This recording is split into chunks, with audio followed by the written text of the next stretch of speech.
Marty's right there too.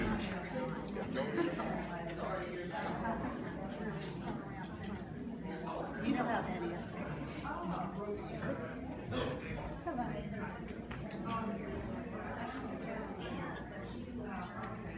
Okay. You got Marty and where's Buzz? Flag guy right there. Flag guy. He's here somewhere in Texas. Right in front of you, 4 rows back. Okay, there he is. Okay. Everybody come and sit down and we are in for a treat tonight.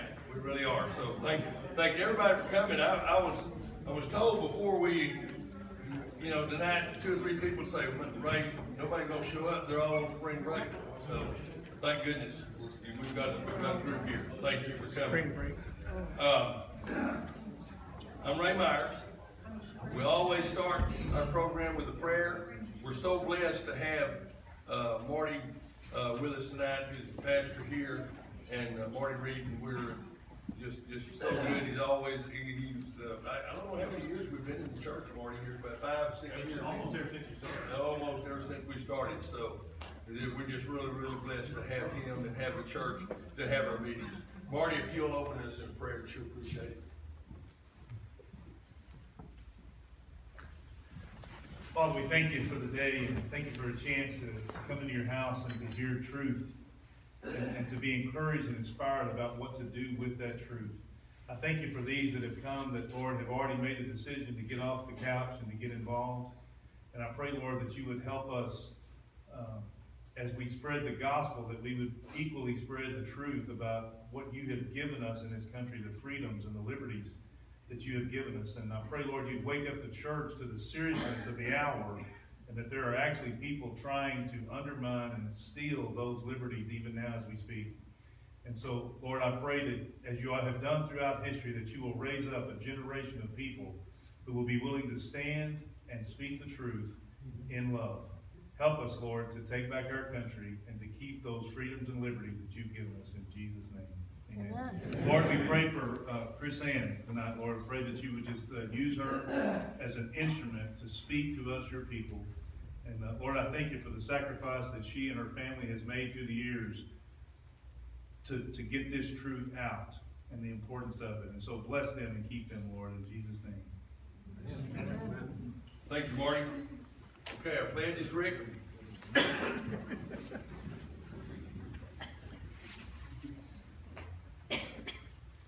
Let's pledge to the American flag.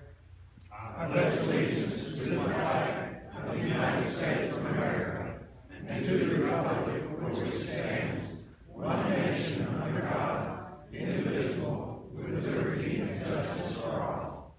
Texas flag. Honor the Texas flag. I pledge allegiance to thee, Texas, one state under God, one and indivisible. It ain't Texas without a yeehaw.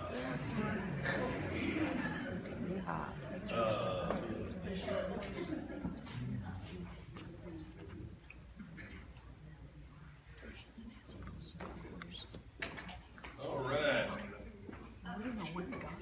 We have, and help me out here in case we miss somebody. I do know that a candidate is here for County Judge. Jackie Allen is over here. Jackie, thank you for coming tonight.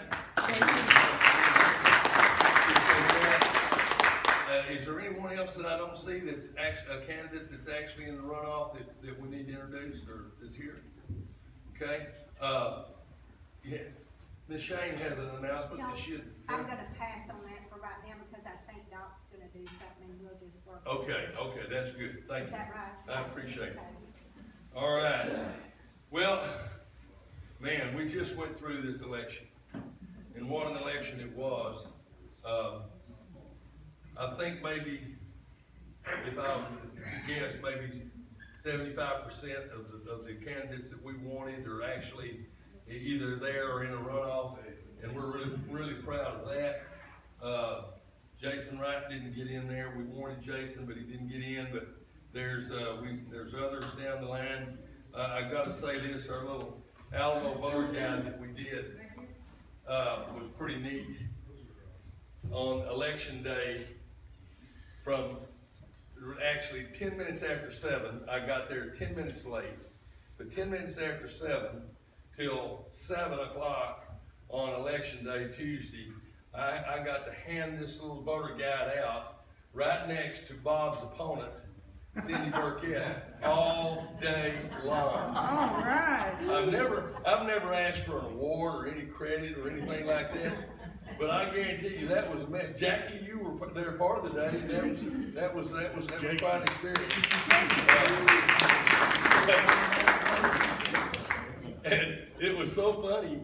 She had her little voter guide, and I had mine, and I let her get in front of me, which is, I ladies first, that's not a problem, and she got up there, and she would hand her voter guide out, and I got behind her, and after she'd hand her voter guide out, the person would come, and I'd say, would you like to have an alternative voter guide? And did you know today is Alamo Day?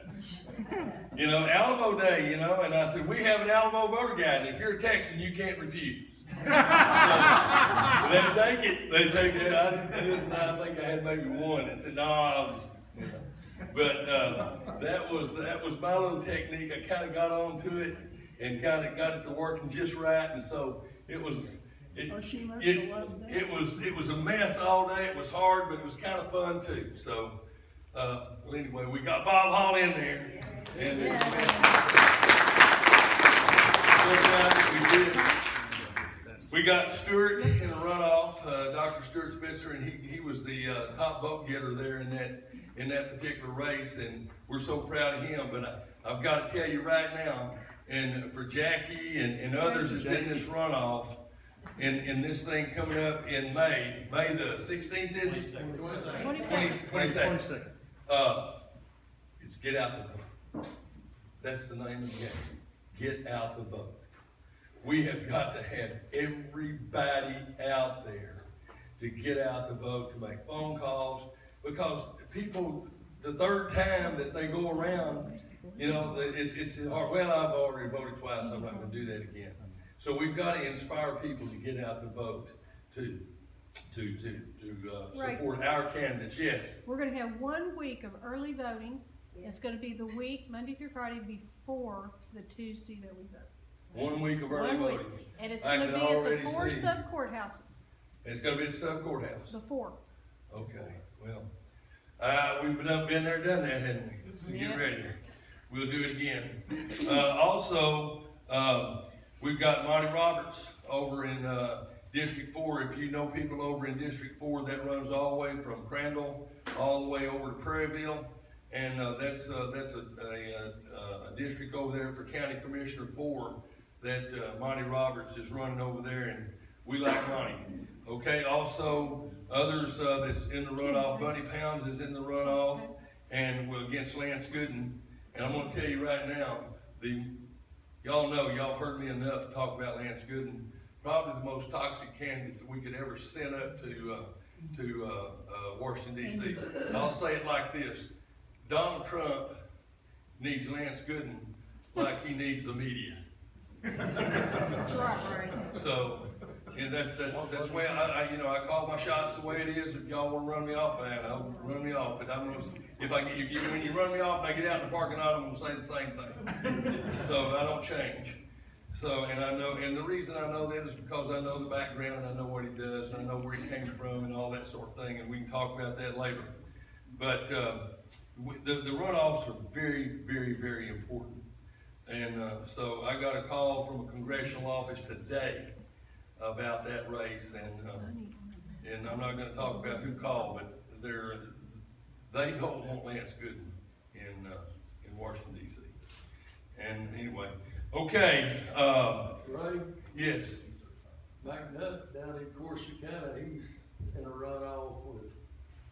That's right. Anybody? Yeah, Thomas McNutt over there, the guy that's the College Street Bakery that owns that is in a hard runoff with people with somebody. I don't even know the guy's name. Corey Harris. But that's probably the establishment put him up. Also, we've got a guy that's running for judge that you need to remember that's in a runoff, and his name is I believe it's Jim Pickle, and we need to support him as much as possible. He's a good guy that we that we work with. I've known him now for over a year, and him and John Browning together. I don't think John's in a runoff, but I think Jim Pickle is, and so Jim Pickle would be a good man to look at if you so desire to surely support him too. Okay, but most of all, I'd like for you to think about helping a candidate this time. I've never looked at somebody, and I want, it's pointing at somebody's face and saying you need to support Dr. Spitzer or Bob Hall or, or anybody, Dan Patrick, anybody. But we try to vet the most conservative candidates that are Christian candidates. That's who we look at, and that's who we back, and that's who we're for. We've made mistakes, and we're human. We'll probably make another mistake, or 2 or 3 or 20. I don't know, but we try not to do that. And anything that we put in print and we get out there, we always back it up. We're such a target to the establishment on the left that we can't afford to make mistakes. If we make mistakes, boy, they'll bury us. They really will. So we've got to do our best to do it right. And when we go to those polls and we work those polls, that early voting and everything, you got to remember always character counts. And the way you conduct yourself out there, everybody's always watching you. They do. So the way that you conduct yourself is very important. So just remember that. And if anybody ever has a question about that, just don't hesitate to call us or whatever, because we need all the help we can get. Yes, ma'am. Jim Pickle's sign is still up at the substation in Terrell. Okay. It's right at the corner. It's legal. Yeah. But it's right there, and it's the first one you see. Yeah, okay. All right, well, thank you, ma'am. Jim called me this morning and told me reminded me that he needs some help, because the guy that he's going to be running against, the Democrat, is Ken Mulberg. And I've been hearing about Ken Mulberg ever since I was in college. And so he's a hardcore Democrat. I don't know how anybody knows Democrats, but they do. And that's our country. Tonight, we are in, like I say, in for a treat. A friend, a nationwide speaker, a good, solid conservative Christian in KrisAnne Hall is going to be talking to us. And I know that some of you, there's people in here right now that was with her last night, and they'll come back again and again and again to hear KrisAnne. The one thing I can say about KrisAnne Hall that I always say, now, ever since the first time I ever met her down in Quitman, Texas, is she has God's gift. She's got a gift from God, and that gift is delivery. The way she delivers the message is captivating. And thank God we've got people like that that's willing to do what they do to bring the message to you. I asked her husband a while ago, I said, how many states was KrisAnne in this last year? And then 22, 23 maybe, 24, something like that. And she's all over the place. And I've got a little written thing here. I could talk about her, but I can get through this, because if I start rambling, I'll have Robert Williams on me, and I don't want to do that. Anyway, it says KrisAnne Hall on average has 265 classes in over 22 states every year to people of all walks of life about the Constitution, our Bill of Rights, and what we can do to defend and promote and preserve liberty for generations to come. This program tonight, is about religious liberty. And I've had the opportunity to travel all over the state of Texas with Raphael Cruz, and that's what he talks about. And he doesn't pull any punches about what the ministers need to do. So KrisAnne Hall will tell you that. Today's religious liberty is under assault in America on a scale that we've never seen in 200 years.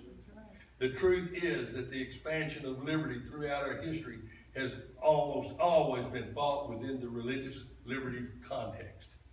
KrisAnne shares the history that gives us the declarations that we find in the First Amendment, and shows why a right of understanding of the principles is vital, not only to keeping religious liberty from being destroyed by its adversaries, but also by its misguided advocates.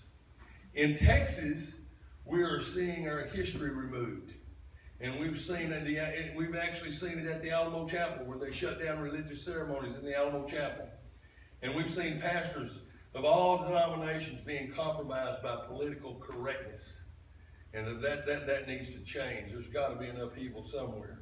Amen. We have seen an erosion of our Constitution and our religious freedom. What will it take to turn this assault around? So with that, I'll give you KrisAnne Hall.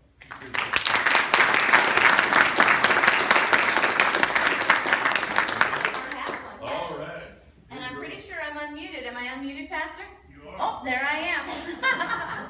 I am so excited to be here with you guys today. I'm not going to stand behind this thing because it's bigger than I am. Move it out of the way, Ray. She doesn't need it. No, I don't need it.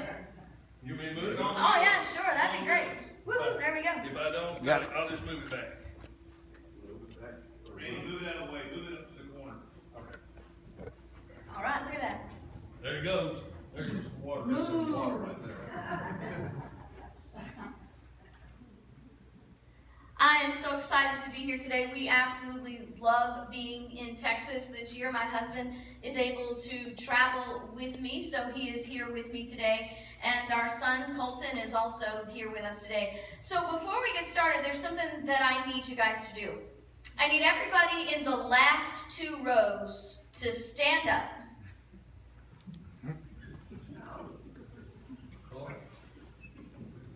All right? She's pointing out the back seat back. All right. Now that you're standing up, I want you to move forward. Oh, yeah. I'm here for a reason.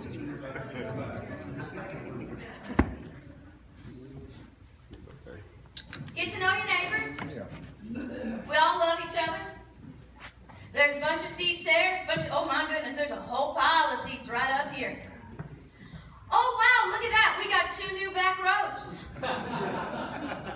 So how about the people in the back rows now stand up?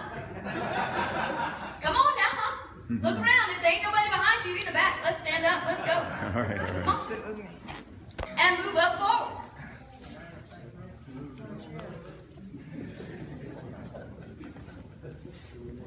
Now, I didn't do that just to particularly annoy you. Those of you who know me long enough that I usually have a purpose for what I'm doing. And it's twofold. I want us to have a little visual experience about human nature. Because I believe that one of the greatest impediments that we have today in restoring our constitutional republic, in securing liberty for our future, is that we become way too comfortable.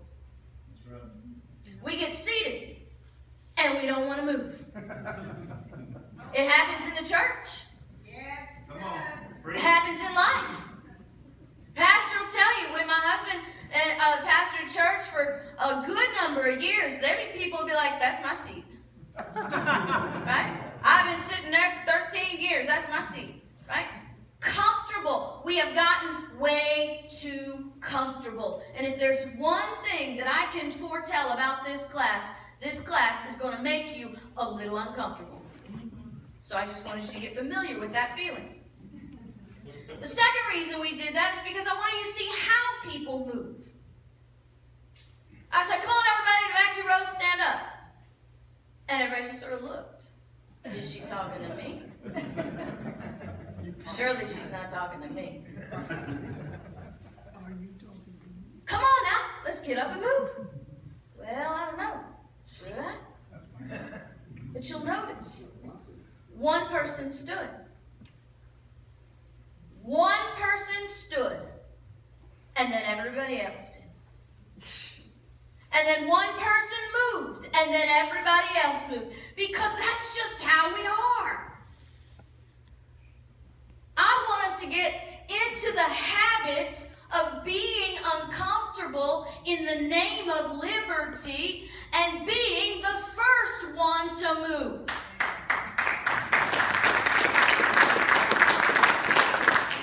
We got to stop waiting around for the resurrection of George Washington and Thomas Jefferson, because that's not going to happen. Amen. And when it does, that means Jesus is back and we're not going to care about government no more anyway.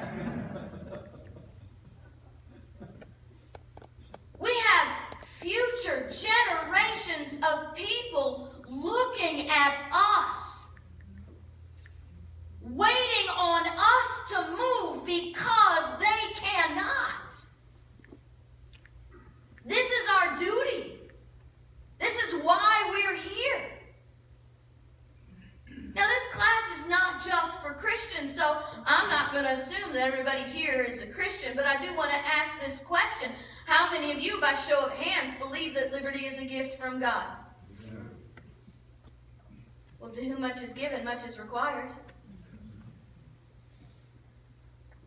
Thomas Jefferson said, "The God that gave us life gave us liberty, and how can the liberties of a nation be thought secure when we remove their only firm foundation?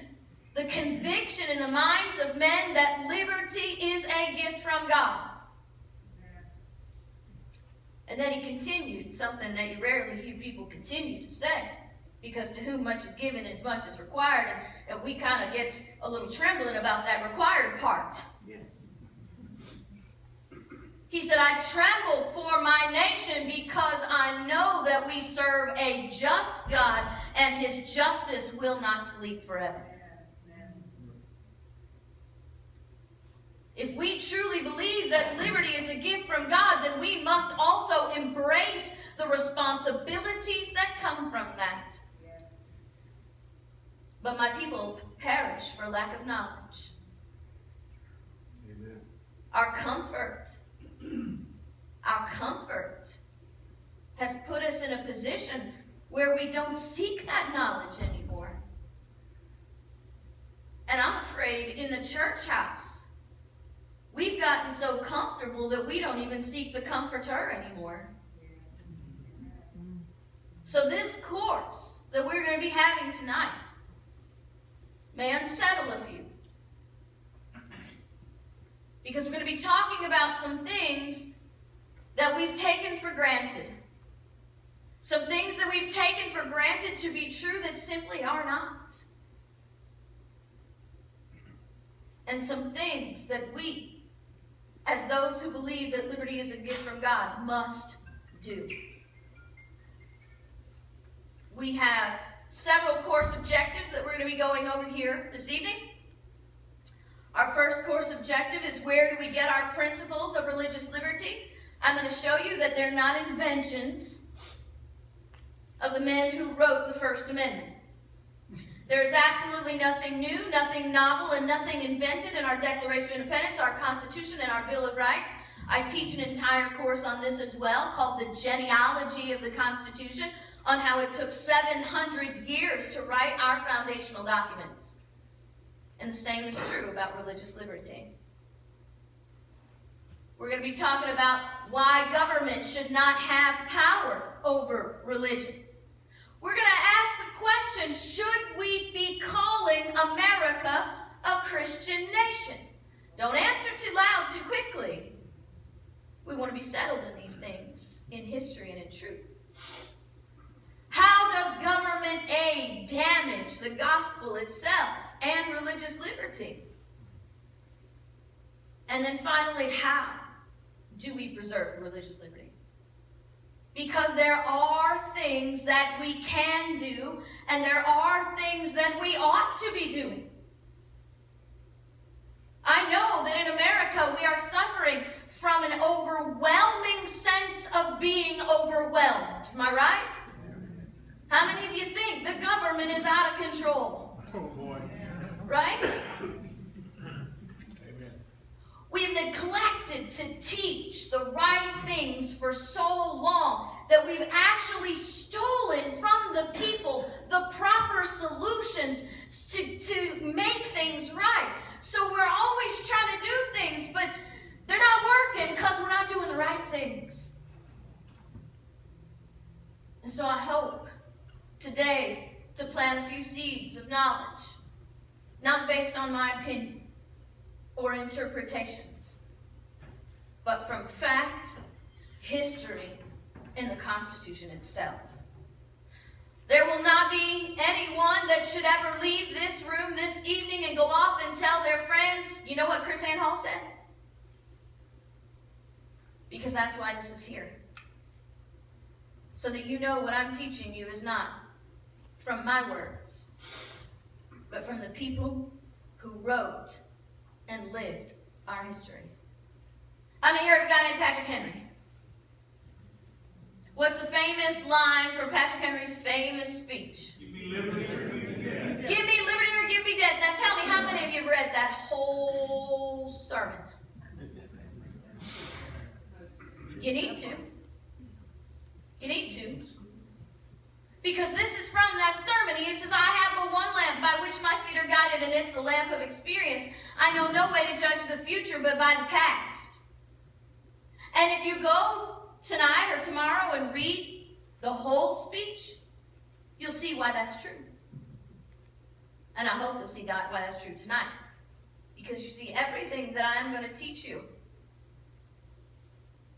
proves that we can secure liberty for the future with guarantee if we will just learn some lessons from the past. Our history is our greatest teacher. Now, I'm sorry you can't see that very well. We had some trouble trying to get the slides working up. And I don't think making the lights any darker is going to help that on this side, so I will just help you. We're talking about where our religious liberty principles come from. This man is John Witherspoon. He is one of the founders of our constitutional republic. He was a pastor, a Presbyterian minister. He was a patriot. He served in the Continental Congress, but he also was the president of the New Jersey College. And it's amazing who he taught. Now you can't see that. Let me see if I can get close enough to read it for you. 9 future cabinet officers, 11, say that again? 21 senators, 39 congressmen, 3 Supreme Court justices, 12 governors, 1 vice president, and a president that you know as James Madison. As an educator, he taught them that there has never been an attack in history on civil liberties where religious liberty remained entire. How many of you think freedom of speech is under attack? How many of you think our right to keep and bear arms is under attack? How many of you think that our right to be secure in our property is under attack? Well, the unseen victim of that is always religious liberty. Sometimes we think that religious liberty is under attack when our children can't wear worship wear to school, or they're told that they can't give a prayer at their commencement. But in reality, every attack on liberty is an attack on religious liberty. Amen. Absolutely. That's why all liberty must be supported. But in order to do that, we got to understand that all liberty means we have to be uncomfortable. Look at this history. The history of our Constitution. How many of you have been through my history of the Constitution class, the genealogy? So any of you who've been through that, do you remember all 5 liberty charters? Well, our first liberty charter that writes our Constitution is the 1100 Charter of Liberties. And I want you to see the text of this because sometimes we think that religious liberty began in America, but it did not. This is a British document. And what we start off here is King Henry I is making a promise to the people of England that their government will never be evil and oppressive again from this day forward. Go ahead, laugh. Because kings make promises, don't they? But we got to learn, and we will learn over history, that although kings make promises, they only keep them as long as you hold a sword at their throat. As soon as you drop that sword, the kings go back to being kings and people go back to being subjects. But what's important here is that this king in 1100, who has no internet, understands an essential principle of religious liberty. And in the very first promise that he makes is that the church will be completely free from government intrusion. Because he recognizes that if the government is involved in your church in any way, you have an evil and oppressive government. Now, I want you to also recognize that this is the foundational understanding of what we know as separation of church and state.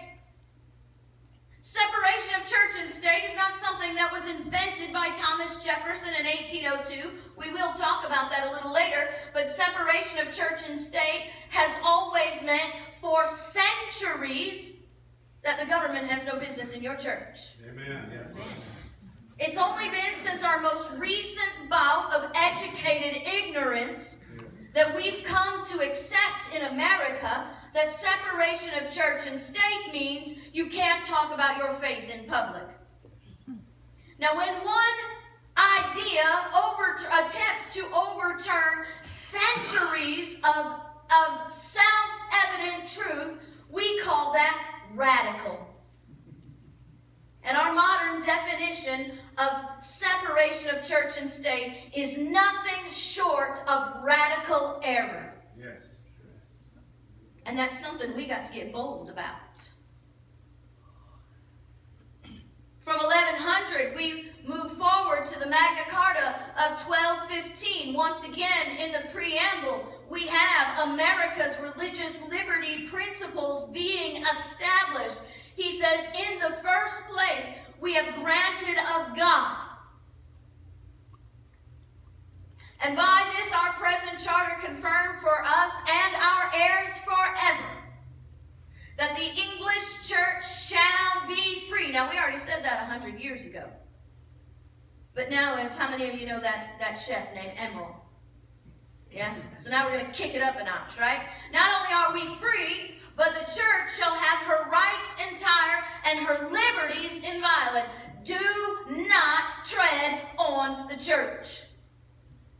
You got no business even sticking your words or anything, government, into our church at all. Period. Reaffirming these principles that will become the principles of American religious liberty. Moving forward into our history of the America's religious liberty principles, we get to meet a beautiful woman by the name of Jenny Geddes. This period of history is what we call the Bishop Wars.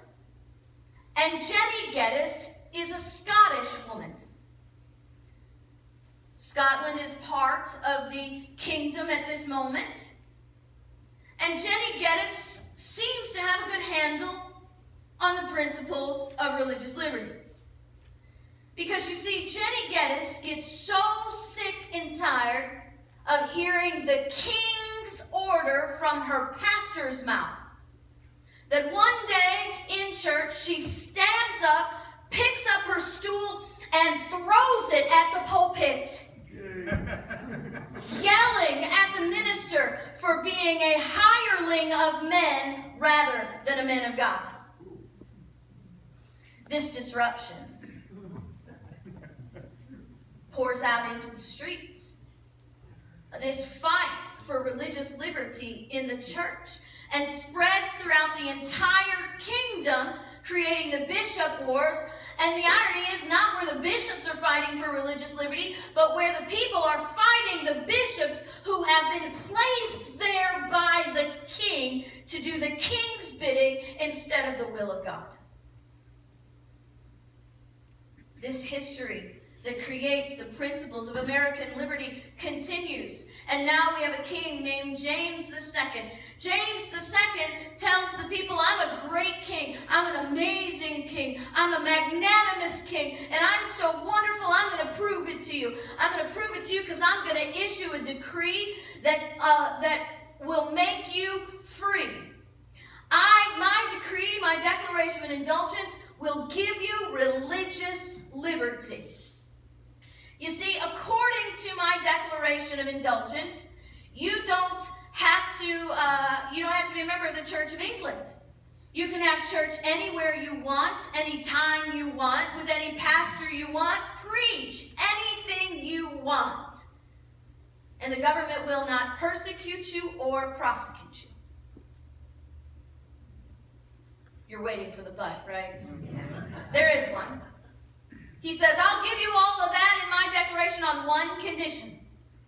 Before you have church, you must inform the king where you'll be meeting, who will be preaching, what will be said, and you must promise that you will never say anything bad about the king in church. Raise your hand if that sounds like religious liberty. Now let me ask you this question. Raise your hand if you think that sounds like a 501c3. Well, I practiced First Amendment law for several years. I will tell you that his declaration was exactly a 501c3. Because you see, when your church files for permission from the IRS to be a church, which is all a lie to begin with, because your churches don't have to hold 501c3s to be tax-deductible entities. In America, simply being a church makes you a tax-deductible entity. You don't need permission from, I almost said the king, but I mean the IRS. But when your churches fall into that trap and file for their 501c3, as a part of that filing, they have to tell the IRS where they'll be meeting. They have to tell the IRS who will be preaching, give us all your board of directors. If your church comes under question by the IRS, are you really a church? You have to be prepared to show the IRS what you're preaching. And our pastors and their leadership are convinced, although by error, that they can never say anything about government in church. And those who do not know their history are doomed to repeat its mistakes. So what's the difference between the 501c3 of 1688 and the 501c3 of 2018? I'll tell you the big difference. In 1688, the bishop stood up to the king. In 1688, the bishop said to the king, hey, you made us a promise over 600 years ago that the government's got no business in our church. You obviously don't know how to keep your promises, so here's what we're going to tell you. You see, because we have a right to be free from your intrusion, so we're going to preach whatever we want, whenever we want, however we want, and we're not following your decree. Now what happened? The whole world rejoiced and there was liberty everywhere. No, the king arrested 7 bishops. He threw them in prison. He charged them with a crime called seditious libel. That's the part where you can't talk bad about the king. Now, the history that we don't teach in this class, this long story short, is James II, who is the king, has learned from his history that if you deny people their right to a trial, because we didn't invent that one either, they'll chop off your head. So he wants to make sure that these 7 bishops get their day in court so he can keep his head and his throne. But he's got nothing to fear because he's charged them with seditious libel. And seditious libel says you can't talk bad about the king. It also says truth is no defense. So even if what you were saying is right, you still have to die. Here's the good news. 7 bishops got their day in court. 2 of them saw their charges completely dismissed because the judges refused to enforce an unconstitutional decree. The other 5 were found not guilty at trial because they had a jury of their peers who refused to find them guilty of an unlawful crime. And a rebellion comes against James called the Glorious Revolution of 1688. Now they tell me they called it the Glorious Revolution because they said hardly a shot was fired. James got so afraid that they were going to chop off his head like they did his grandfather, that he got on his horse and fled the entire kingdom.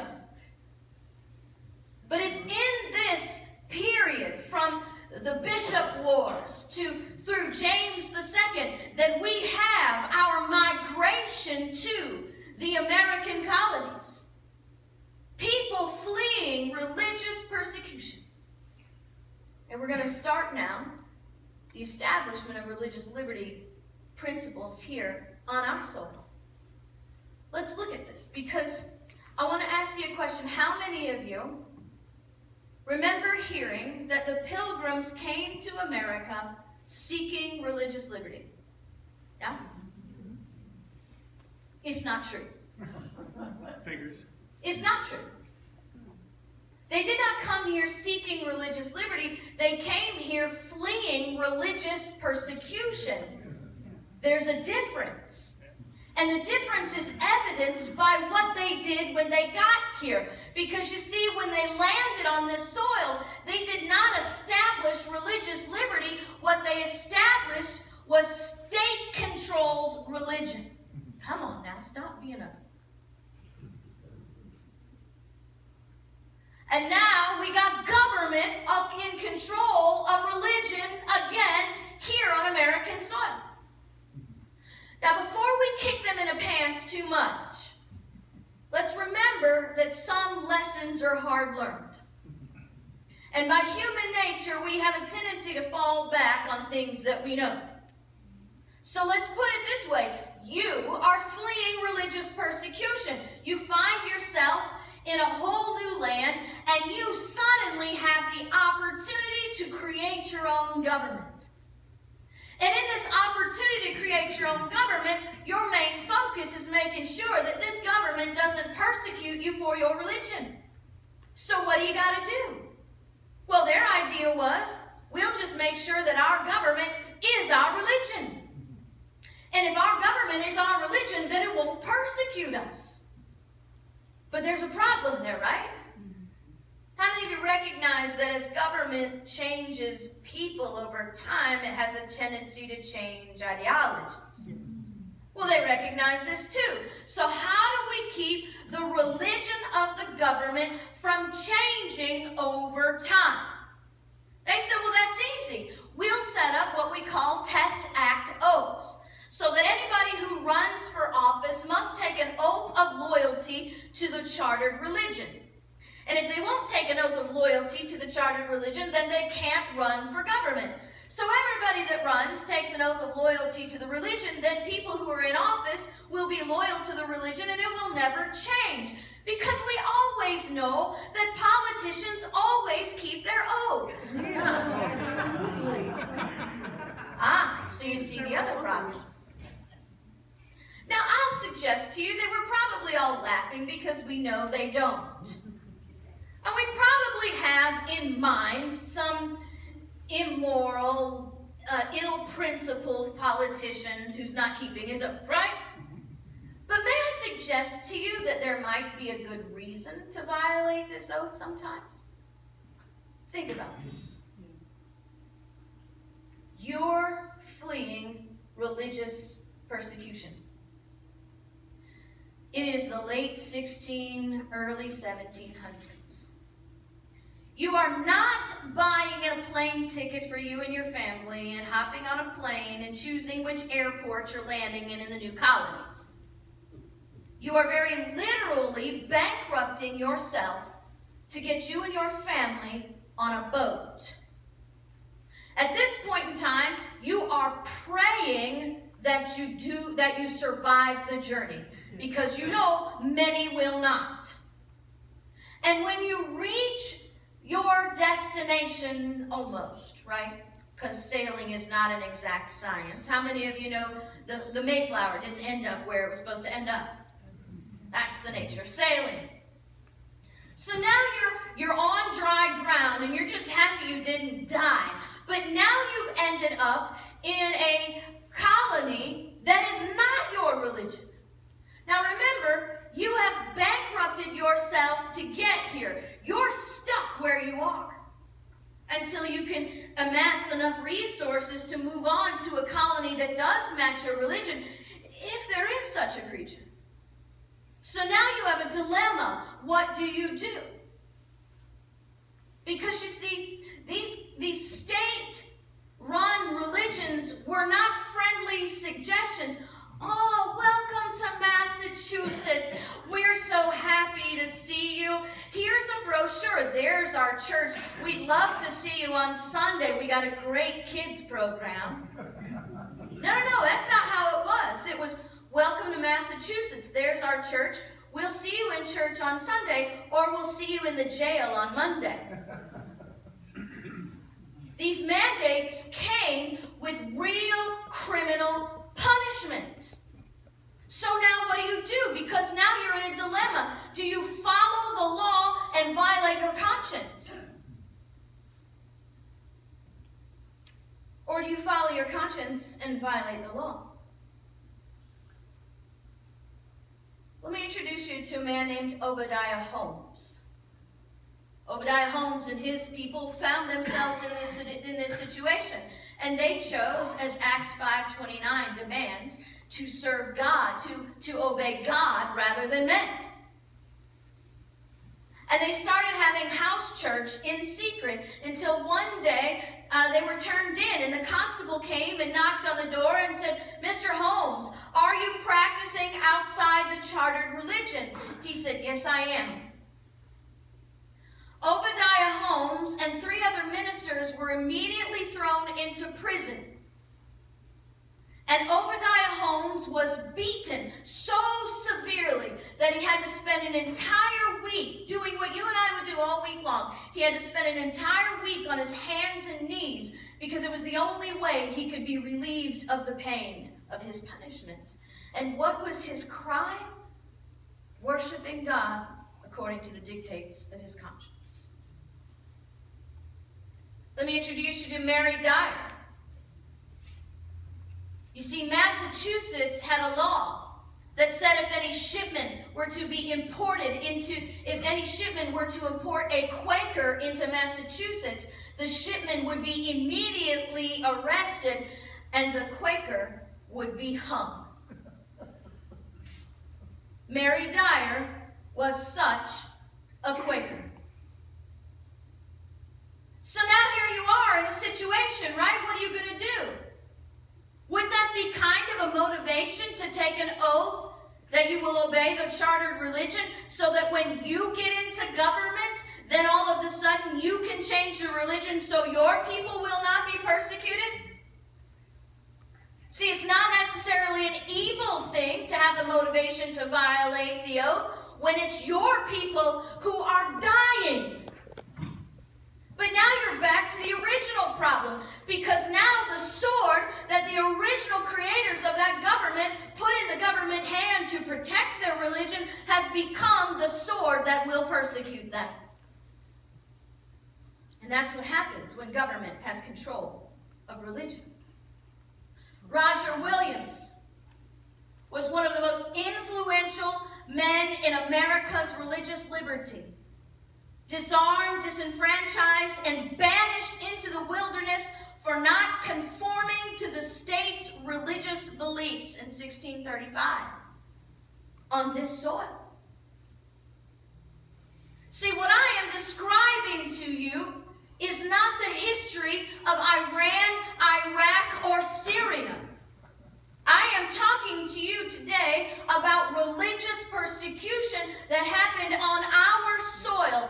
Christians persecuting, beating, tarring, and executing other Christians for their denominational differences.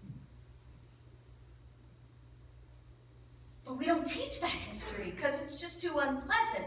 It makes us uncomfortable. But in reality, when we don't learn that, then we start repeating it. And we have started repeating it. How many of you watched the last presidential elections? The presidential debates?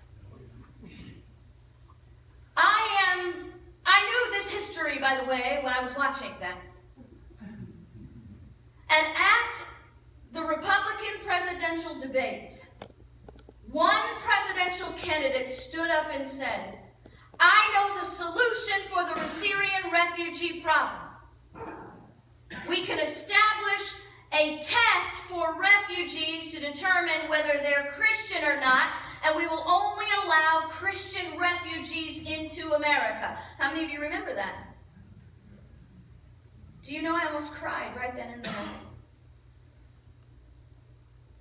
I mean, let's think about that from a real life perspective. Now, my husband kind of chuckled, you know. He said, "Oh, that's interesting. A test to determine if people are Christian or not. I think I'd like to have one of those for my congregation."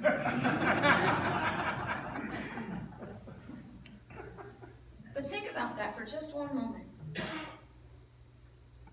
The government writing a test to determine if someone is a Christian or not. Who's going to write it?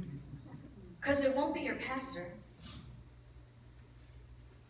Which version of Christianity will be the standard? Who will be able to determine the pass-fail for that test?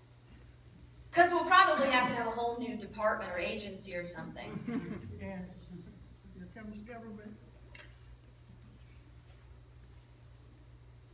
Who's going to determine the punishment for failing?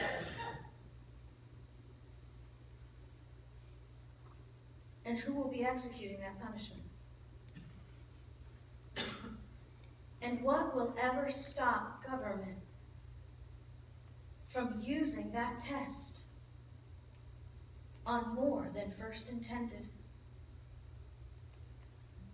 And not only that, I mean, when you get past the whole idea of which version of Christianity is going to be the standard, I mean, think about that. With each new administration, we got a new ideology. What happens if we elect a Muslim president who now has the apparent authority to write religious tests? Then whose version will be on the chopping block then? You see, when government is in control of religion, you got to be careful of that sword, even if it looks like it's in your favor, because tomorrow it would be the one that chops you down.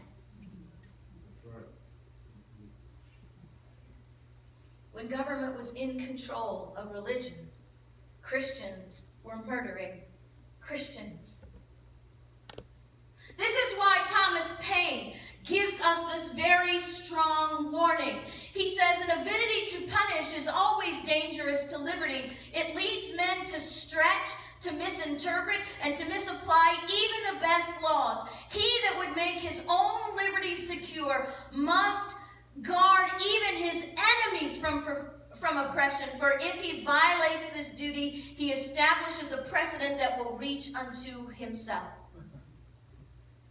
We still hear today people saying, well, in America, we need to outlaw certain religions. We need to outlaw certain buildings. Let me tell you something. If we give government the authority to outlaw Islam, that will be the same government tomorrow that will outlaw Christianity. You give government the apparent authority to shut down mosques, that will be the same government tomorrow that will shut down our churches and our temples. It is an historic fact.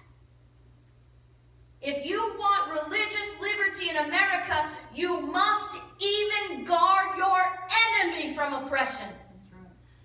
Because then you just establish your own gallows. I have people come to me all the time and say, "KrisAnne, you just don't know what you're talking about. Islam is not a religion. We shouldn't be protecting it under religious liberty. Islam is an ideology." Well, let me ask you something. You want government with the authority to outlaw ideologies too? Yeah. Sure. Because let me tell you something.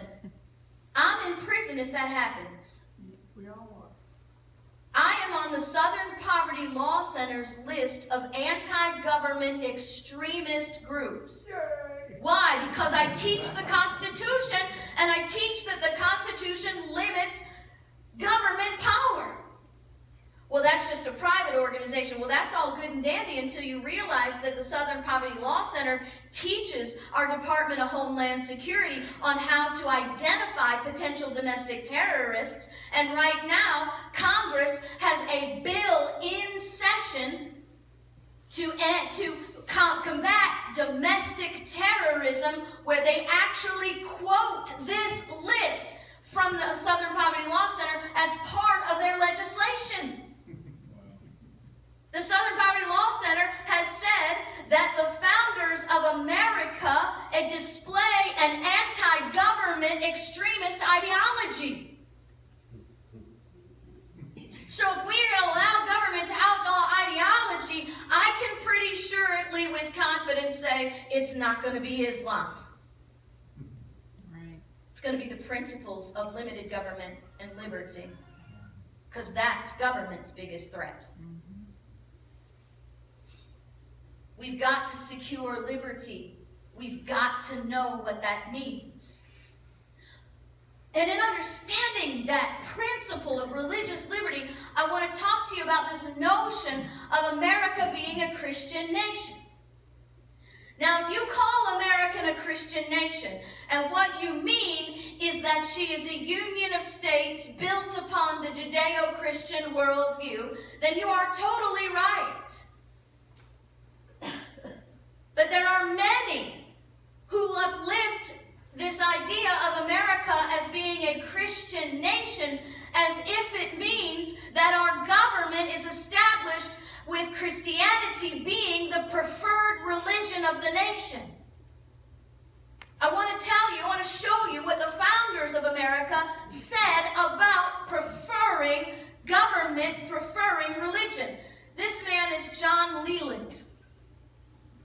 John Leland is the leader of the Virginia Baptist General Convention, and they were the political power in the state of Virginia. And that's important because when you understand and study the history of the Bill of Rights, you know that Virginia, as the entire state, was refusing to ratify the Constitution. And with Virginia refusing to ratify the Constitution, that meant there would have been no union and no Constitution at all. Because remember, we have to have 3/4 of the states to agree, or there is no Constitution and no union. We have smaller states that are already refusing because they think they're so small they'll just be consumed, their power will be consumed by the larger states.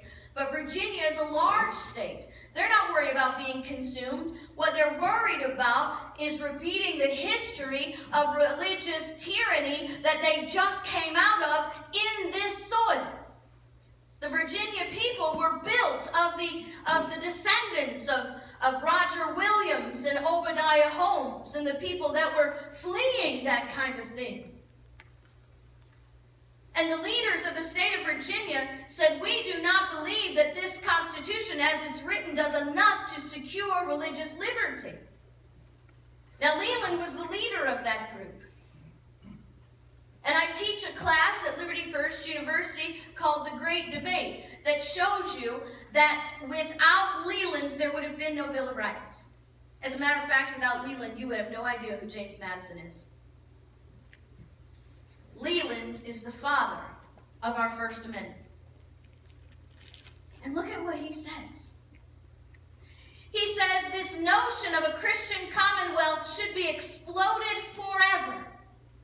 He said government should protect every man in thinking and in speaking freely and see that one does not abuse another. The liberty I contend for is more than toleration. He said the idea of toleration, the very idea of toleration is despicable. It supposes that some have preeminence above the rest to grant indulgence, whereas all should be equally free, Jews, Turks, pagans, and Christians. You see, we've just come through a lesson on the bloody history of what happens when government gets in control of religion. And it was Christians on Christians.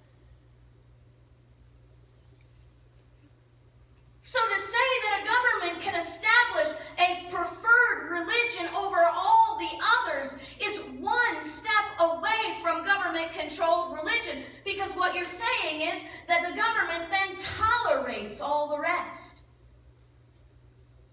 Is toleration permanent? No, it's always temporary.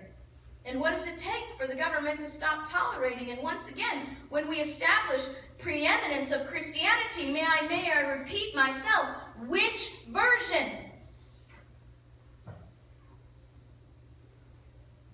To say that we are a Christian nation, to mean that there is a preeminence of Christianity in the mind of government, is to establish a theocracy in America. And theocracies in the hands of men are always tyranny. We've got to know the truth about who we are. So in reality, we must begin to speak rightly. And that is, America is built on the Judeo-Christian worldview. That is a position that cannot be denied and it cannot be defeated. The very first part of the Declaration of Independence proves that to be true, because there is absolutely no other worldview but the Judeo-Christian worldview that establishes the basis for all government in America, that all men are created equal and endowed by their Creator with certain inalienable rights. Buddhism doesn't give you that. Hinduism doesn't give you that. In Hinduism, you're not even here. In Hinduism, you have to leave Earth to get to reality, and you only get to do it if you did it right the first time. If not, you got to come back and try again as something else. Islam doesn't give you that, because in Islam, not even all men are created, all Muslims are created equal, much less all people. But in America, the Christians of all people should already know what happens when we allow government to choose a preeminent religion, because they have. Our government has chosen the religion of humanism. Yes. And it is a religion. Don't let anybody tell you it's a science. I know, I came from that. I'm a recovering liberal. I was a hardcore socialist atheist. Agnostic, probably, really, because atheist means you don't believe in God, and it's really hard to not believe in something you hate, right?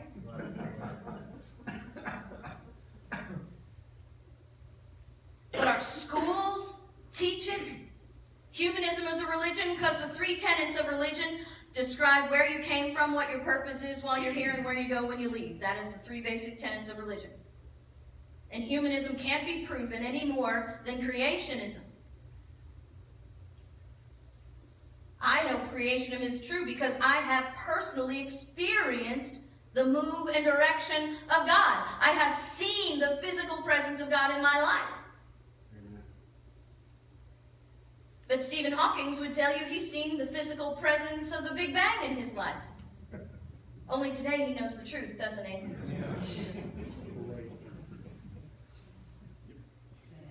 But humanism doesn't teach that all men are created equal and endowed by their Creator with certain inalienable rights, because in humanism, you're not created, and there is no Creator. In humanism, you are the product of a cosmic accident. And you're not created equal in humanism. The basic underlying principle of humanism is inequality. It's called survival of the fittest. And in humanism, you are not equal, because the only reason you're sitting in this chair is because you lucked out in the evolutionary process. You're not hanging from your tail from a tree. It is only the Judeo-Christian worldview that allows us to establish America on these principles, that all men are created equal and endowed by their Creator. And we have got to get government out of the religion business. Because when government gets involved in religion, there is always loss of liberty. These are the hard lessons that we need to learn. Sorry, I went too fast. This is what Leland wants us to know, the proof about the Judeo-Christian worldview and the establishment of America. He says, every man must give of himself an account to God. And therefore, every man ought to be free to serve God, and that way he can best reconcile it to his conscience. Can we all admit the freedom to serve God also involves a freedom to not serve God?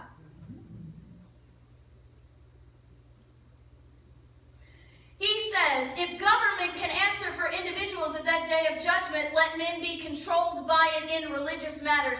Otherwise, let men be free. Because you see, it's those of us who believe in the Judeo-Christian worldview who know that no matter how you lived your life, no matter what you did, one day you'll stand before God. Amen.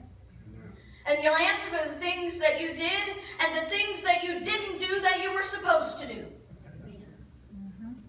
And what Leland is reminding us is if on that day somebody can step you aside and say, hey God, pay no attention to how KrisAnne was living her life. I know she didn't do what you wanted her to do. She didn't live in your way. But don't take it out on her. Take it out on me instead. Because after all, I was president when KrisAnne was living, and she was just doing what I told her to do, you know, putting herself underneath the authority placed over her. So don't take it out on her, take it out on me instead. Well, the Judeo-Christian worldview says that's not possible, because that day is individual, that day is personal. And if no one can take your place for you, then no one can tell you what you can and cannot believe. Not only that, Leland's just simply telling us this basic principle of God's sovereignty over government. Think about that. The God who hung the moon and the stars, who knew you before you were even in your mother's womb, who has a number for every hair on your head, doesn't strike you dead the moment you don't believe what he wants you to believe. Why should government be able to exercise a power God does not choose to exercise for himself? Amen. And when government can, you have now placed government over God. That's why our founders said, it is true we are not disposed to differ much at present about religion. Oh, it's true, they didn't differ much, but look what they did to each other in those differences. So why not? When we're making a constitution, it is hoped for ages and millions yet unborn. Why not establish the free exercise of religion as part of that national compact, so all can be equally free?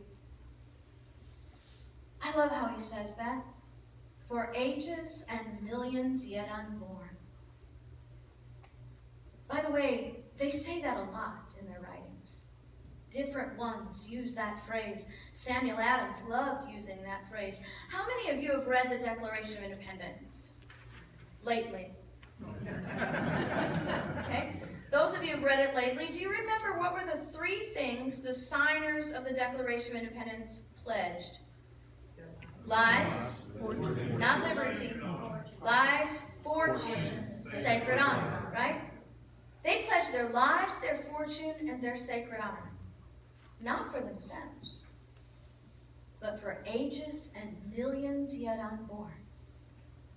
These people believed that the unborn possessed a liberty worth dying for.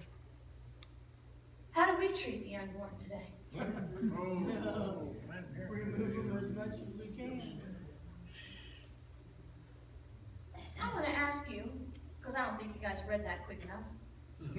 Right now, little pop quiz. Those of you who've been in my class already, you know the answer to this pop quiz, and you also know the rules. You're not allowed to speak out loud. As a matter of fact, no cheating in your pocket constitutions or your phones. I don't even want you to lip sync the answer if you know it, because I don't want your neighbor cheating off you. Everybody agree? Here's your pop quiz. We're talking about religious liberty, which is part of the First Amendment.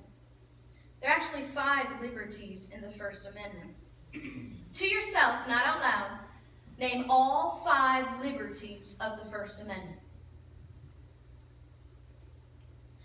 Now, I come to you from Florida, and we have a Supreme Court justice who actually took that poll in the state of Florida. He found out that only 2% of the people polled could name all 5. Now, I don't know where you fall in that statistic, but let me ask you this question. If you don't know what your rights are, how do you know they're not already gone? See, it's not just enough to carry it in your pocket. It's not just enough to talk about it.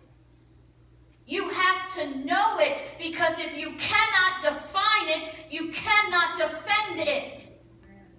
And you're not even defending it for yourself. You're defending it for ages and millions yet unborn.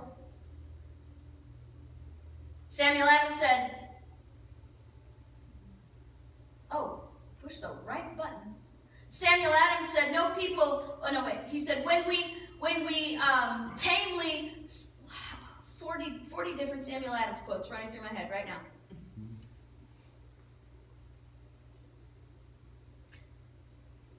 When we tamely surrender our liberties, we encourage them, and we involve others in our doing. He said, it's a serious consideration that should weigh heavy upon our hearts, that ages and millions yet unborn will be the miserable sharers of our experience. You see why you gotta get uncomfortable. Because there are people depending on us today to know what we need to know so we can become active to secure their liberties. Freedom of religion, freedom of speech, freedom of press, the right to peaceably assemble, the right to petition the government for a redress of your grievances. Let me ask you a quick question. If you don't have freedom of speech, do you have freedom of press? No. If you don't have freedom of press, how are you going to peaceably assemble? What are you going to do when you assemble? If you can't peaceably assemble, how are you going to petition for a redress of your grievances? If you don't have freedom of speech, can you have church?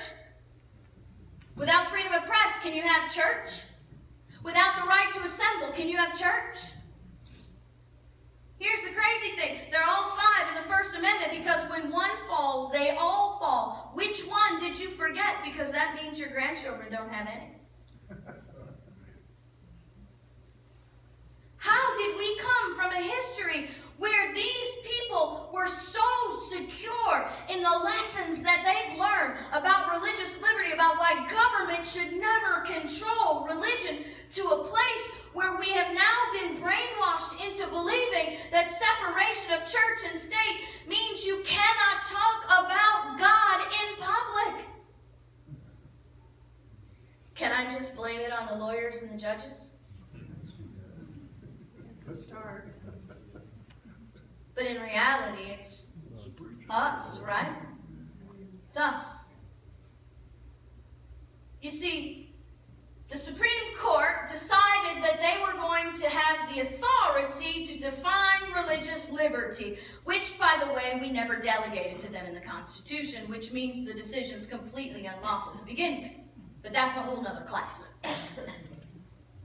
And what they did in their wisdom in defining the religious liberty, they picked up a letter that Thomas Jefferson had written to the Danbury Baptists. And they read the letter. But they did not only take it out of context, they took it completely absent of context. As if Jefferson had woke up one morning with the random thought, I think I'll write the Danbury Baptists a letter today. When in reality, Jefferson was responding to a letter that the Danbury Baptists had written to him. And without understanding the entire conversation, you can't understand the meaning. See, the Danbury Baptists had just written Jefferson congratulating him because he's just been elected president. And they say to Jefferson, we're happy to endorse you, we were happy to support you, and we wanted you to know that we still support you, and this is the key, because of the stand that you took for religious liberty. But we also want you to know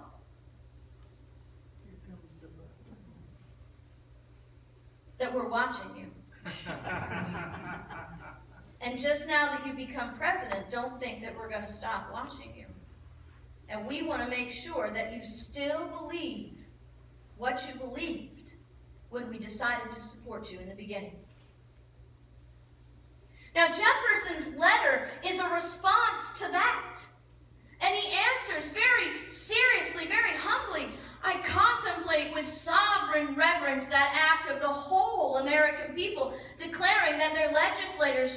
establish no law, that shall create no law establishing religion or prohibiting the free exercise thereof, thus building a wall of separation between church and state.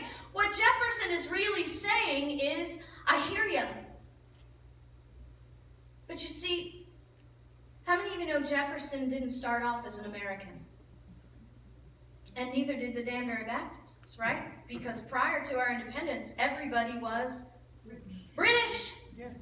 So the British history that we started off with is Thomas Jefferson's history. It's the history of the Danbury Baptists. They're speaking in historical language. And Jefferson's simply saying to the Danbury Baptists, I realize that if the government is in the church, we have an evil and oppressive government. We've established that for over 600 years now. And I want to put your mind at ease. I'm not gonna be a king. So you can trust me on that one. I still believe what I believe. Now, understanding what religious liberty means in this context, another thing we need to understand is, what was that stand that Jefferson took that made the Danbury Baptists like him so much? Well, here's that history. Shortly after we ratified the Constitution, several legislators got together to create a bill that would establish a provision for teaching Christian religion. So here was the idea of this legislation. We are going to assess a property tax on all the people to teach the Christian religion in our schools. Now, Jefferson was completely opposed to this because he knew the effects of government involvement in religion. Look at what he says. To compel a man to furnish contributions of money for the propagation of opinions which he disbelieves is sinful and tyrannical. It's tyrannical because you're going to make the Jewish people pay for the Christian religion to be taught in their schools? You're going to make the Baptists pay for the Catholic version? You're going to make the Catholics pay for the Mormon version? I mean, seriously, which version are we going to use here? And who's going to have to pay for it? You're going to make the atheists pay for any of them. He says that's tyrannical. But he also says it's sinful. He explains that God has the perfect order already established for his church in the Bible, and we don't need government paying our churches. When government pays our churches, then you actually circumvent God's proper order. He says, look at this. If someone in the leadership of the church starts teaching heresy in the school, God's proper order in Matthew 18 is that you entreat the leadership of the church. You try to explain to them their error so they will correct their ways. And then if they don't correct their ways, it's within the power and the duty of the body of the church to replace the leadership of the church who's not going to teach heresy, right? Everybody knows that, right? Pastor, am I right? But Jefferson says, if you have the government funding this teaching now, what you're really doing is having the government pay the leadership, and it circumvents the control of the body of the church. And now the government's in control of the leadership and not the body. He said that's sinful. Because now, once again, you've put government over God. What's crazy is Madison, James Madison, the father of the Constitution, fourth president of the United States, is also opposed to this legislation. He makes 5 points. He says the bill implies we're going to take tax dollars to pay Christian teachers.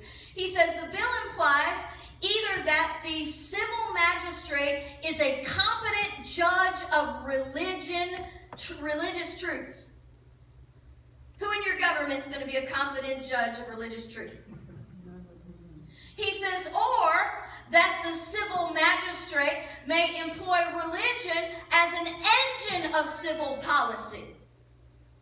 Well, we know where that goes to, right? That's hanging people and beating them and torturing them. He says, not only that, and this is so very strong, he says to pay Christian teachers with tax dollars is an unhallowed perversion of the means of salvation. He says, because the establishment proposed by the bill is not requisite for the support of the Christian religion, and to say that it is a contradiction to the Christian religion itself, for every page of it disavows dependence on the powers of this world.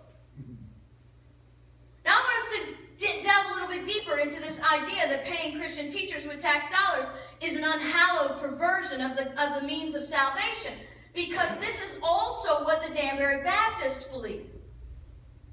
They said it is believed to be repugnant to the spirit of the gospel for the legislature to proceed in matters of religion. Can we look at the wording? Because, see, I was a Russian linguist in the army, and now I'm a lawyer and a writer and a teacher, so words have a lot of power with me. How many of you believe words have power? Okay? Look at that word. There you go. Repugnant. Can we agree that that's a very strong word? I mean, that word repugnant literally means it makes you want to spew. Not only that, they said that it would be repugnant to the spirit of the gospel to pay Christian teachers to teach the Christian religion. Wouldn't those teachers be teaching the gospel? Why would that be repugnant? Well, let's look at it from a biblical perspective. I believe it falls in the same lines as John 3:12 when Jesus is speaking to Nicodemus. And Jesus says to Nicodemus, I've told you earthly things and you believe not. How shall you believe if I tell you of heavenly things? Well, let's think about that for just 1 second. Let me connect these dots for you. What is the spirit of the gospel? Well, it's very simply this. Through the fall of Adam, man inherited a sinful nature. There was nothing that man could ever do to reconcile himself again with God. Not enough blood of goats, not enough turtle doves, not enough righteous living could ever bring man and God back into order side by side. It took Jesus, God's only Son, to come down here, live a perfect life, and then to willingly sacrifice himself for the payment of everyone's sins. And salvation comes from faith that sacrifice alone is sufficient for salvation. Did I get that right, Pastor? Very good. So the spirit of the gospel teaches that Christ's sacrifice alone is sufficient for our heavenly salvation. So let's think about this. Paying Christian teachers with tax dollars would be repugnant to the spirit of the gospel. Well, the Bible's pretty clear about how we're supposed to train up our children, right? We're supposed to train up our children in the love and admonition of the Lord. It also teaches in the Proverbs the principle that if you train up your child in the way that they shall go, when they will get older, they will not depart from it. You know that works both ways, right? So if you train up your child in the way that they shall go, in the way of the Lord, that when they get older, they will not depart from that way. But if you train up your child in the way of the government, when they get older, they won't depart from that either. So here's the question. Who's training up our children? Department of Education. Not only that, this is very important. In Matthew chapter 6, the Bible very clearly says, look at the grass in the field, which is here today and gone tomorrow. Look at the lily in the valley. Even Solomon in his day was never dressed in such an array. Look at the sparrow. He doesn't toil or worry, but he has all that he needs. How much more will your Father in heaven provide to you, O ye of little faith? Therefore, seek not after what you shall wear, what you shall eat, and how you shall live, because your Father knows what you need before you even ask. And these are the things that the Gentiles seek after. Now, in the New Testament day, who are the Gentiles? They're the non-believers, right? So in this passage in the Bible, God is being very clear that when you worry about how you're going to fund the way he wants you to live, to train up your child in the love and admonition of the Lord, when you worry about that funding, you look like a non-believer. Because he's promised provision for you. And that's why it continues and says, therefore, seek ye first the government and their benefits and all these things. See, I'm seeing if you're still with me. That's not what it says, is it? No. Seek ye first the kingdom of God and his righteousness, and all these things will be added unto you. Now let's pull all these dots together. Because you see, as Christians, we are to believe that Christ's sacrifice alone is sufficient for our heavenly salvation. But when we ask government to pay our Christian teachers with tax dollars, what we're saying is God is bankrupt and he needs a government bailout. Which in turn means God is insufficient to meet our earthly needs. So when we bring the truth of the gospel to non-believers, but we live as if God is insufficient in our earthly needs, how will they ever believe us in the heavenly? And that's, by the way, why we're called hypocrites.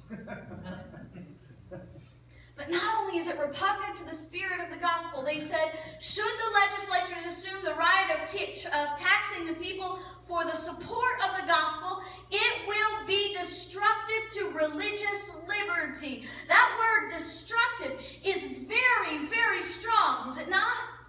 So why will paying Christian teachers with tax dollars be destructive to liberty itself? Because who pays the piper dictates the tune.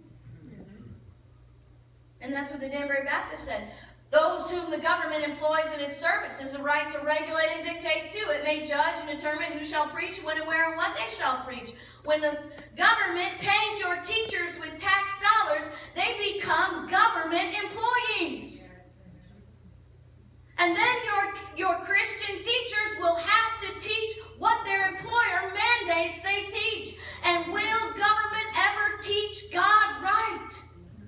No! Government can't teach God right, because government would then have to admit that liberty is a gift from God and not a gift from government. They would have to admit that government is limited in its power by this natural law, and they would have to be able to teach their people that government is not God itself. It will never happen. Here's what we need to understand are the effects of the involvement of government in religion. Now I'm going to challenge you again. Because these principles, how many of you see these principles in history working? Understand how they're working, right? This is not opinion, this is fact. This is history. It's already been done. But this is why, as Christians, we can never accept or support vouchers. Vouchers are the payment of Christian teachers with tax dollars. They are an unhallowed profession of lack of faith by Christians and churches, and they will turn all our Christian schools into government-controlled curriculums. Now, this is a very touchy situation for even Christians. I totally understand that, because we have Christians that are heavily invested in this voucher program as a solution. The problem is we have not been teaching the truth in history and what happens when government gets involved in these things, so we're looking at the wrong solutions even though we identify the right problems. I had a lady stand up and yell at me during one of these presentations. I mean, she stood right up. How can you say that, KrisAnne? Are you against school choice? I said, no, ma'am, I'm not against school choice. I'm trying to save it. We don't lack school choice in America. You can send your child to a government school if you choose. You can send your child to a private school if you choose. You can homeschool your child if you want to. This is not Germany where you go to prison for homeschooling your children. We do not lack school choice in America. We lack parental priorities.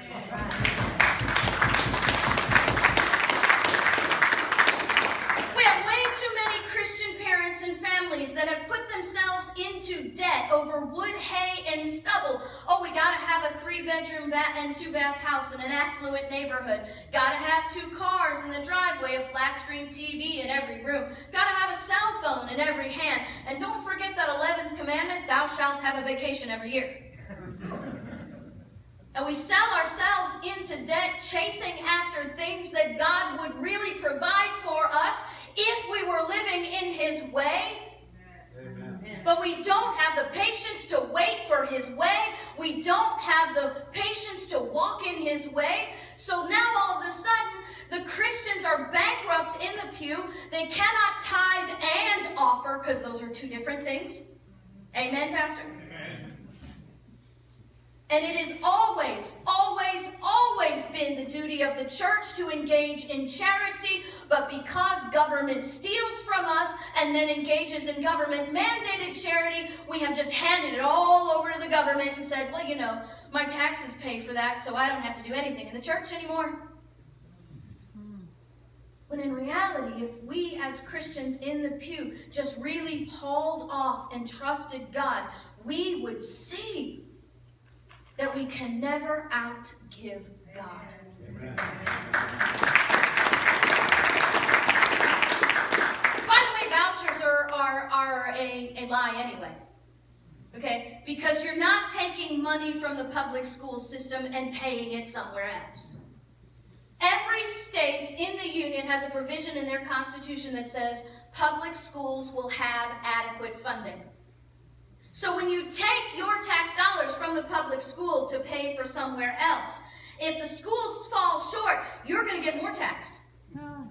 They're going to replace what you've taken because it's a matter of constitution that your schools be paid. So vouchers just actually you're asking for double taxation. When in reality, if you just realized that God would pay for those taxes and raising your children in the way of the Lord. I don't know, maybe we should all go fishing and dig for some coins. What do you say, Pastor?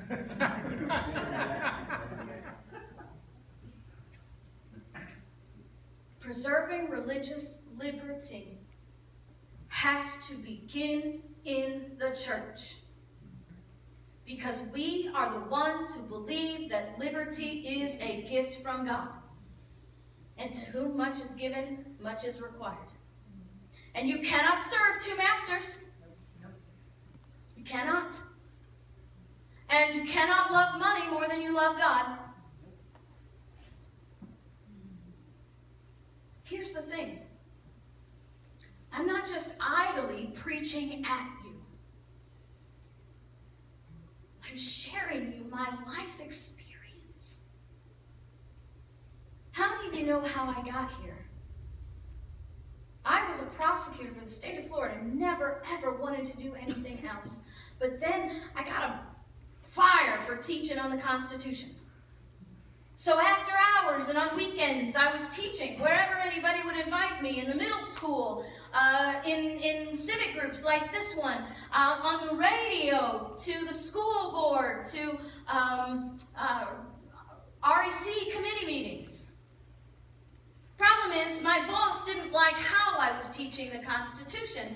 He said to teach the Constitution demands limited government is an ethical conflict of interest for anybody who works for the government. And he fired me.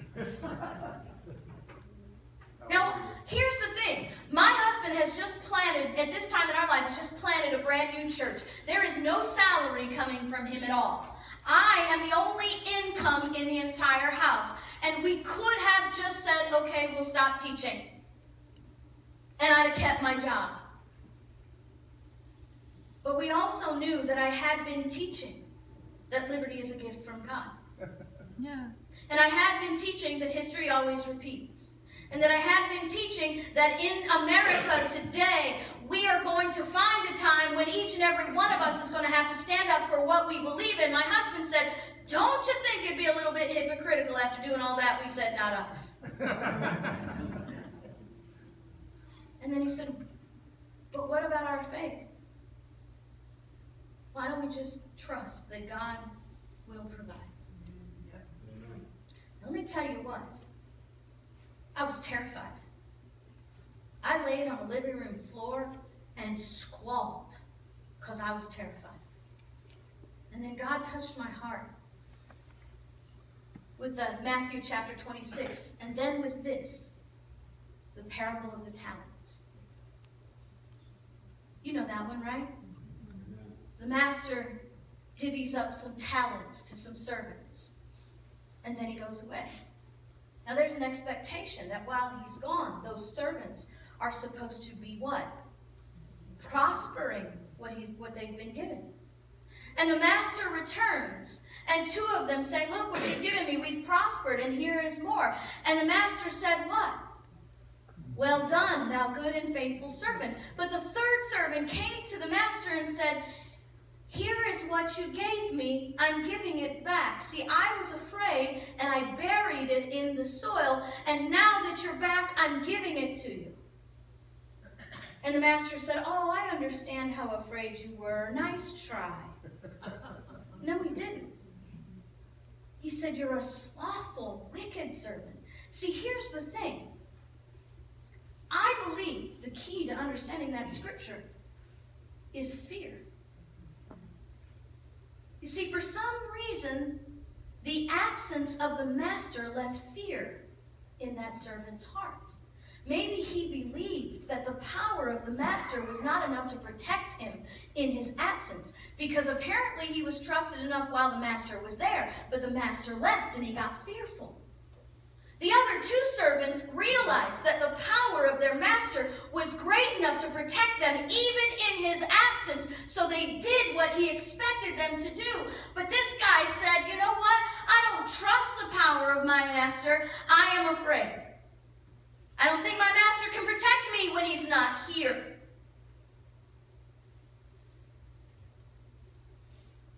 And it came to me that I'm going to stand before God one day. And I don't want to hear that wicked, slothful servant, because I know what he did for me. You see, we can't talk about God at work because we're afraid. We can't hand out gospel tracts because we're afraid. We can't stand up for what we believe in because we're afraid. Why, as Christians, have we lost the understanding that our master is so powerful that he doesn't have to be physically standing in front of us to protect us? Amen. Yes. And he expects us not to just hold it. He expects us to prosper the liberty. We all said liberty was a gift from God, right? And the parable of the talents teaches that when the master gives the gift, even though he goes away, then he comes back, there's going to be a day of reckoning. And that's why I'm here before you today. Because I don't want anyone in this room to hear wicked, slothful servant. And you don't have to. Do you know, we went ahead, we stepped out. And my community, little rural town, got really upset about me being fired. And they had protests outside my boss's office. And it became a really big stink because my boss was like, I can't get any work done. And then it got on the local news. And then it got on the national news. I was on Neil Cavuto for like 15 seconds or something. My family and I started getting letters from people all over America thanking us for taking a stand. And sometimes they would send us money, $5 here, $10 there, just to say thank you for taking that stand, because they knew we we went from making my salary to absolutely nothing overnight. No pension, no nothing. Everything's gone. I was a 4-year-old boy at home. We got a letter one day from a family. Mom writes the letter. She said, I want to thank you. My husband and I, our family, wants to thank you for the life lesson that you are giving us to teach in our home. And we are so moved by what you've done that even the kids want to help. So the kids emptied out all their piggy banks, and we dug through all the couch cushions, and we took up every bit of loose things we found in the house, and we're sending it all to you. And they wrote us a check for like $143.36. Now, don't get me wrong, we were so grateful, but we kind of chuckled. Who writes a check for $143.36? Right? Round it up, round it down. We're never going to know the difference. We had no idea why somebody would send us a check for such an odd amount. Until a week later, we got the electric bill for $143.36, the exact amount. See, I don't know about the way you're hardwired, but I'm hardwired that I'm going to take credit where I can find it. And God was just stepping up and saying, I got this one. I'm with you. And I'm going to tell you, for 8 years, He has done it over and over and over again. Because you see, even now we have no speaking fees. We don't make any group pay us for our travel or our expenses. I mean, the whole family, all over the country, 22 states, 265 classes a year, airline tickets, rental cars, hotels. Do you have any idea how much it costs to eat out every meal? And for 8 years, look at my son, we've never starved.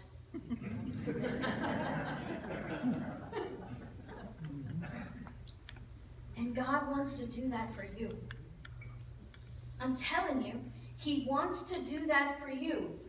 But He needs us to stand up. He needs pastors to teach the wickedness of government. He needs the pastors to teach the wickedness in society and stop worrying about their money and the tithes. Stop worrying about their 501c3. Stop worrying about their jobs and start following God instead of men.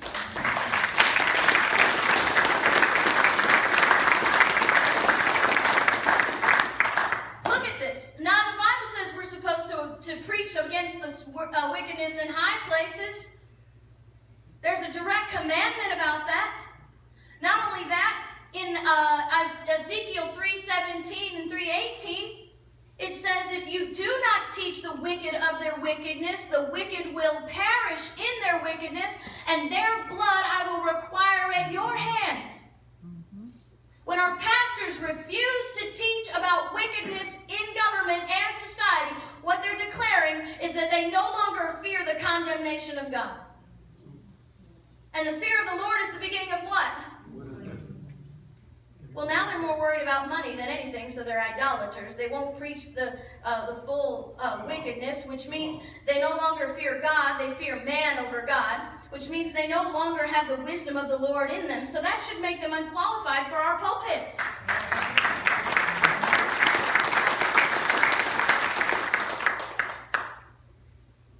We need to stop worrying about money and start worrying about God, truth, and liberty.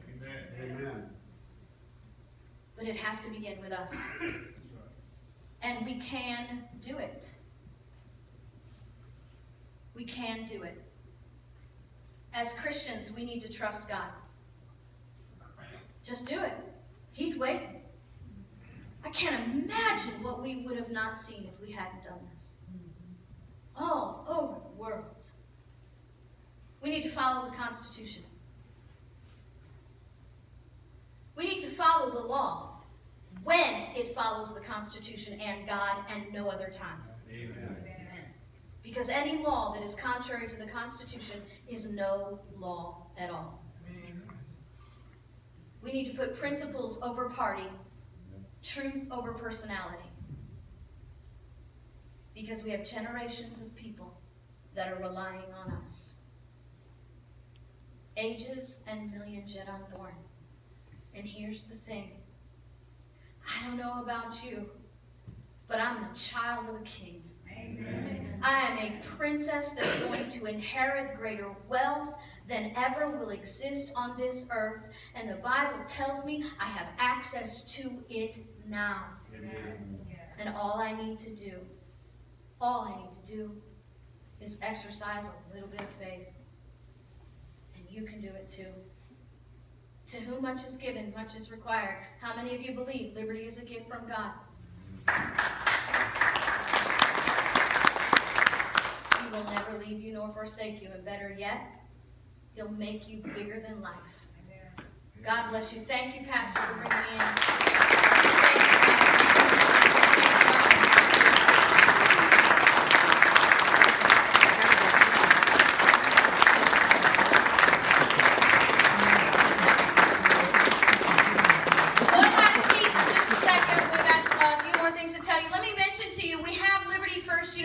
This religious liberty class is on our online curriculum. This is for ages 6 to 96. How many of you learned something here tonight? How many of you can think of at least 3 people who should have been sitting here with you? How many of you know how important it is now that you can teach this class too? You can. I'm not special.